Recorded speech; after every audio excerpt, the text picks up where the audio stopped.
Hey, thanks for tuning into the Land and Home Show. Today we are finishing up our market update and we're talking all about the quarter four land stats of 2022.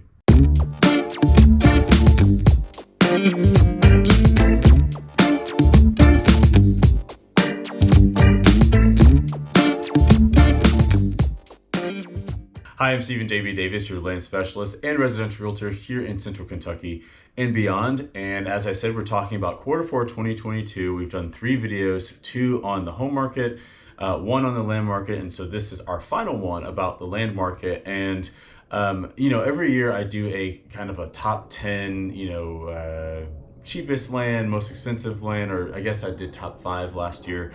But this is more about just quarter four of 2022 and how that related to quarter four of 2021, and then some observations about what those stats say and some advice. So a little bit of a setup here is that I took the counties from the entire Bluegrass Association of Realtors, meaning every state has different MLSs that are kind of separated into these geographical regions. They don't have anything to do with like geology or anything like that. It's just, territories of realtor associations.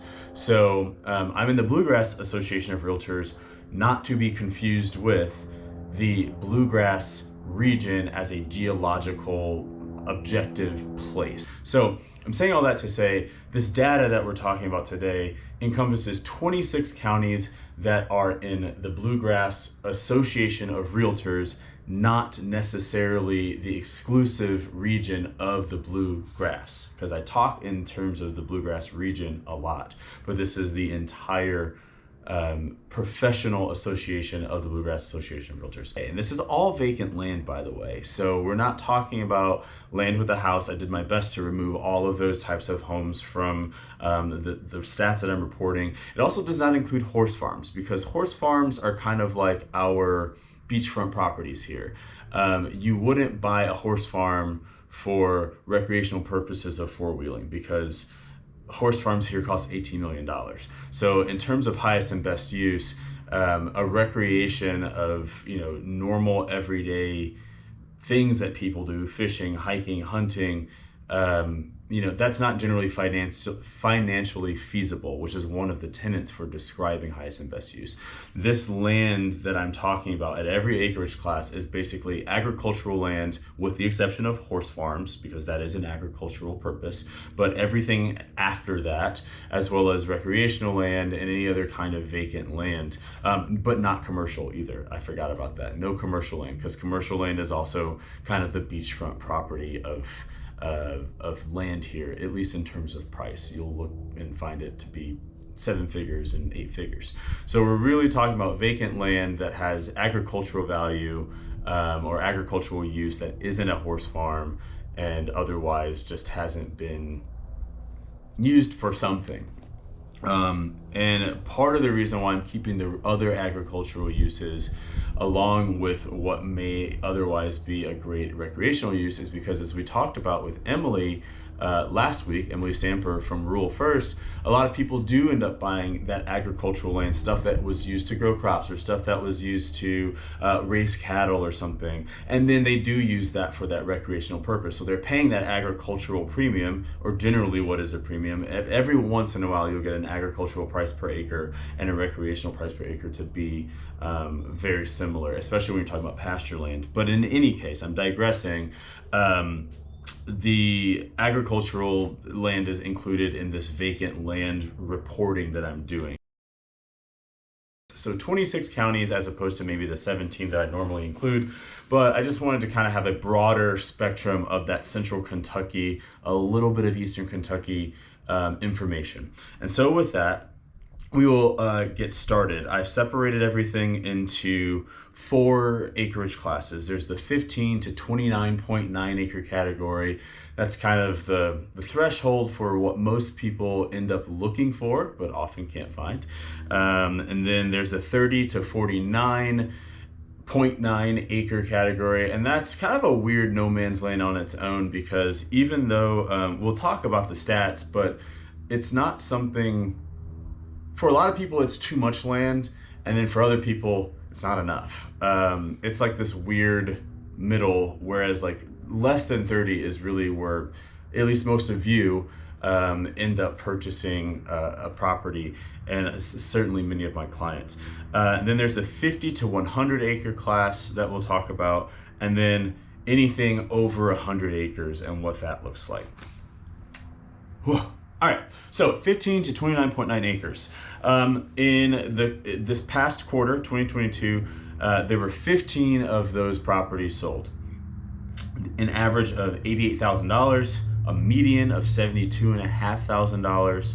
On the low end was $28,000, and that was in Knox County, so that's quite a bit east, for 26 acres. And on the high end, $180,000 in Franklin, which is kind of like a middle way between Lexington and Louisville, but it's a part of the Bluegrass, or Lexington, formerly Lexington Bluegrass Association Realtors. It's part of our territory, which is why it popped up in the stats. So that was $180,000 on the high end for 15 to 29.9 acres in Franklin County, and that was 17 acres. So you think, wow, $180,000 for 17 acres, that's a lot of money, and it is, but it's on the Elkhorn Creek. Elkhorn Creek is famous for a lot of things, fishing, general beauty, all that kind of thing. Plus Franklin is a fairly populated county when you talk about having cities nearby and things like that. So a bit of a premium there, even though it's not in Lexington proper. Franklin County also has the county seat of Frankfort, which is our state capital as well. Lost my connection there. I'm going to start back over. For the quarter 4 2021, 18 units sold of land that were 15 to 29.9 acres. So when you look at that compared to 2022, you have 3 more sold in total, a higher average coming in at $156,000, a higher median, $111,000. Around the same on the low side, which was $30,000. 2022 was 28. You would have found that $30,000 low in Jackson County for 15.6 acres. On the high end, you would have found it in Fayette County for $950,000. Get this, 17 acres. And so Fayette County is where Lexington is. Lexington is that central spot, that horse capital of the world, the place that I'm always talking about, the place that I live. And so when I talk about that $950,000 for 17 acres in Lexington, this is in the thick of horse country. It was not a horse farm, but it was surrounded by horse farms along a corridor, otherwise a road in Lexington, where some of the most famous horse farms are. And so you're going to pay a premium to be around those horse farms. In fact, you would have paid $950,000 to be around it with, nothing on it. I think maybe a barn was on it, but we're not talking about a horse stall or horse barn. We're just talking about like a basic barn. So that's where the 15 to 29.9 acre stuff wound up. I don't think I have any more explanations, so now we'll just keep going through the rest of the stats here. So at the 30 to 49.9 acre range, we're looking at 12 total sold in quarter 4 2022 at an average of $227,000, a median of $169,000, a low of $40,000. You would have found that in Estill County for 30 acres, and a high of $1 million, which you would have found in Scott County for 49 acres. I didn't check to see exactly where that Scott County part was, but I would imagine that it's right on that border between Lexington and Scott County. Remember, Lexington and Fayette County are the same thing. Scott County is directly to the north, and on that northern border, in Fayette County, you have Kentucky Horse Park, which is another, again, big horse thing. It's where a lot of the horse shows are, and just a lot of really, really big horse events, like international ones. And so if you're not in Fayette County and you happen to be in Scott County, you're probably on that southern end. And even though you don't get that Fayette County premium, you're still going to pay a lot of money because you're really close to all of the action. So that's probably the explanation there, but it took me a really long time to get all this together, and I did not investigate every single parcel of land that was sold. So if you compare all of those stats to Q4 of 2021, a significant more amount was sold in a year's difference. So in 2021 Q4, you had 26 sold that were 30 to 49.9 acres, an average of $137,000, a median of $105,000, a low of $32,000, which you would have found in Clay County for 40 acres, and a high of $300,000, which you would have found in Laurel County, which is far down I-75, but not on the Tennessee border, but headed there, for 35.1 acres. And what's interesting is, if you're looking at these two, there's a lot of big things. For one, Q4 2021 sold significantly more parcels of land. It also, in every single category, had lower prices. So if you were shopping for land between 30 and 49.9 acres in 2021, that last quarter, you would have gotten more money or more acreage for your buck, on average, by the median, by the low, and by the high. We'll talk more about that later. 50 to 100 acres in the Bluegrass Association of Realtors territory. You had 15 sold in the 2022 fourth quarter at an average of $165,000, a median of $150,000, a low of $28,000, which you would have found in Owsley County for 50 acres. Owsley is really, you're starting to get east, but you're not necessarily like far east yet. You're like central east maybe, is how I would say it.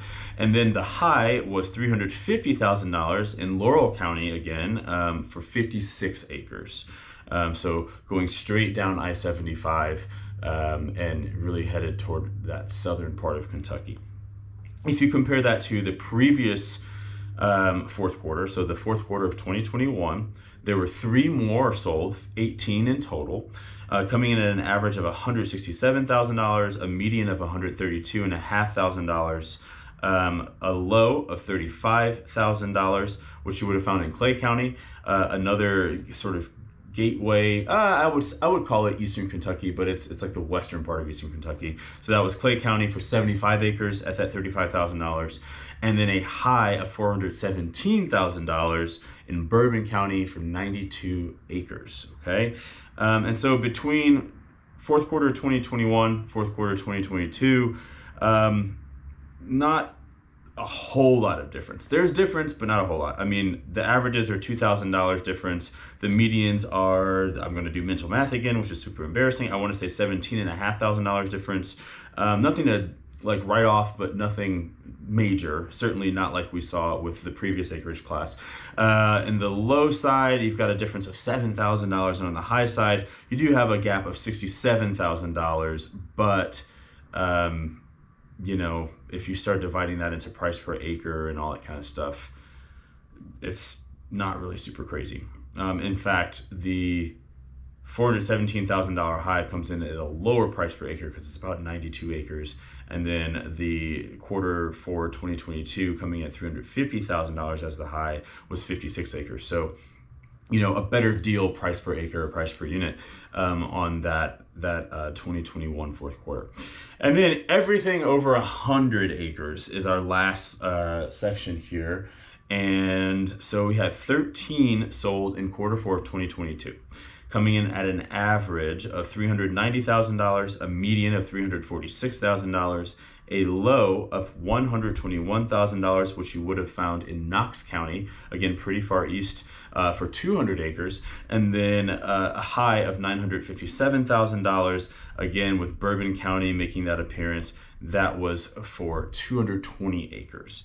If you look back a year before, in Q4 2021, you would have had two more units sold, so 15 sold total of 100 plus acres, sorry, more than 100 acres. So an average of $390,000, a median of $278,000, a low of $75,000 and a high of $1.1 million. On that low side, you would have found that in Whitley County, which is on the southern Kentucky border. So like if you hopped over the border, then you'd be in Tennessee. That was for 144 acres. And then the high side is Bourbon County again for 285 acres total, and that was ag land. I just wanted to point that out, but that was for $1.1 million. And so here's some overall conclusions that I have drawn based on everything I just said. So synthesizing all of these numbers I just said, the closed acreage from Q4 2021 versus Q4 2022 is universally down. Okay, so in every acreage class, less land was sold in Q4 in 2022 versus 2021.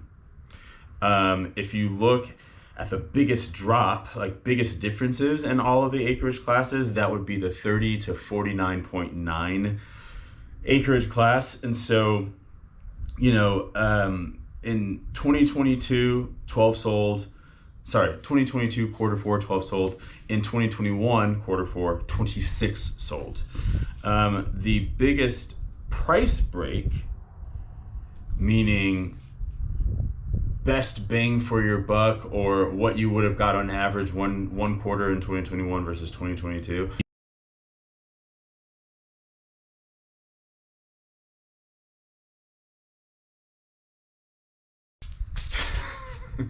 Anyway, the fifth and final conclusion is that big acreage, so when I say big acreage, I mean I'm grouping those last two acreage classes of 50 to 100 and over 100 together, just because of what you're able to do with them and what people typically do with them from that 50 acres and on. And when you group those two together, I mean, the price is really holding for the most part. Like the averages are fluctuating, but they're not, it's nothing like, oh man, it's a buyer's market suddenly, or oh man, there's big news here. There really isn't a whole lot of big news. I think the biggest news is in that lower acreage class, those two classes below 50, so 30 to 49.9, 15 to 29.9. When you're over 50, things are really steady. You're not seeing like these steep things happen. So those are the conclusions. And then the last bit here is just advice. There's some things that you should know and understand if you pursue the purchase of land, or if you're pursuing selling land. Land has different uses. A house, my house, it's here to be lived in, right? That is the use. Obviously, you could say, oh, well, I want to run a business out of my house. Sure, but the highest and best use for a home is going to 9.9 times out of 10 to be to live in it.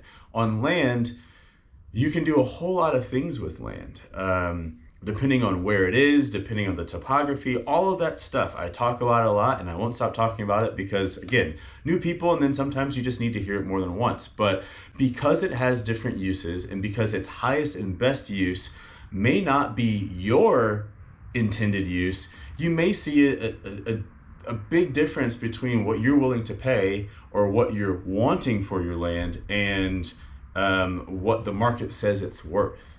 So you have to consider highest and best use when you're looking at buying or selling land. That's going to ultimately determine the price. And of course, determining that is a lot easier when you have a land professional by your side to do that.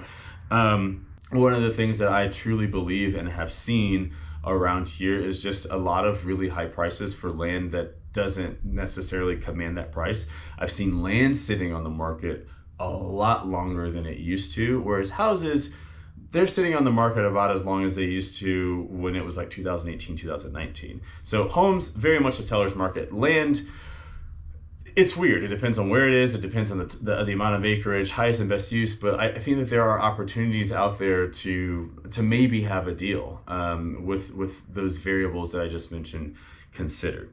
And then the last bit of advice is just that if you are buying or selling, use a land professional. They're there to advocate for you. They're there to analyze for you. They're there to advise you. And I call that AAA service. Sometimes questions may be obvious. But when you're dealing with someone who works in this realm on a daily basis, they may ask questions that you don't know to ask, or they may focus you in a way that gets you off of a question that doesn't really have much to do with your outcome, as maybe you think it does. But when you're working with a professional, they can guide you. That's literally their job. And so I just encourage you, if you're buying or selling, that you do try and find that person that's really qualified to help you on that land front. And obviously I'd love to be that person. So that's all I've got for you today. My drone is almost repaired, so I plan to bring you a lot more content of just pieces of property. I'm really excited about that. I'm almost finished with my drone certificate course so that I can use my drone for commercial purposes. I expect to pass, but wish me luck on that, because if I don't, then I gotta take the test again before I could actually use the drone for how I want to interact with you all on the other end. But we got some other cool videos come up, and cool people to interview, so please stay tuned. Like, subscribe, share my channel with people, ask me questions. You know how to reach me. Can't wait to talk to you, and thanks for watching. Adios.